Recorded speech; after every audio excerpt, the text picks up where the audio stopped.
Basic.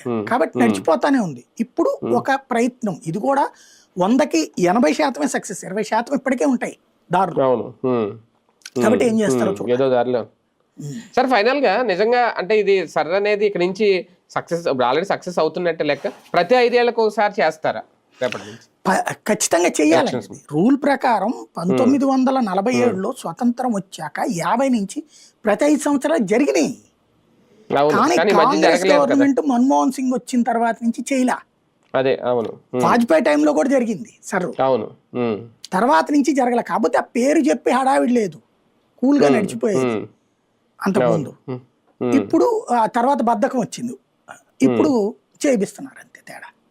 ఒకవేళ రేపు పొద్దున పొరపాటుని కాంగ్రెస్ పార్టీ కనుక ప్రభుత్వం అధికారంలోకి వస్తే మళ్ళీ ఈసారి అన్ని పక్కన పెడతారేమో. పెట్టకూడదు లెక్క ప్రకారం, ఎవరైనా చేయాలి. ఇప్పుడు వీళ్ళు ఏం చేయాలి, కాంగ్రెస్ వాళ్ళు తెలివైన వాళ్ళు అయితే ఇంత ముందు వాళ్ళు వాడారండి. ఈ దఫా అది బీజేపీకి వచ్చింది అస్త్రం. ఏంటంటే కాంగ్రెస్ 2009లో అధికారంలో ఉంది, సెంటర్లో స్టేట్లో కూడా. ఏం చేసింది, నియోజకవర్గాల పునర్విభజనలో వాళ్ళ గేమ్ నడిపారు. ఫర్ ఎగ్జాంపుల్ ఆంధ్రప్రదేశ్లో మీకు తెలుసు, పత్తిపాడు ఒకప్పుడు తెలుగుదేశానికి కంచుకోట, ఎప్పుడు వాళ్ళే గెలుస్తుంటారు, కమ్మ సామాజిక వర్గం బలమైనటువంటి ఏరియా. బట్ ఓట్ల పరంగా అది ఎస్సీలు ఎక్కువ ఉంటారు. అది ఎస్సీ నియోజకవర్గం చేసేసాడు రాజశేఖర రెడ్డి. సెంటర్ లో వీళ్ళే, అక్కడ వీళ్ళే అయ్యేటప్పటికి. నందిగామ ఎప్పుడు దేవినేని రమణ, ఆ తర్వాత వాళ్ళే గెలుస్తున్నారు.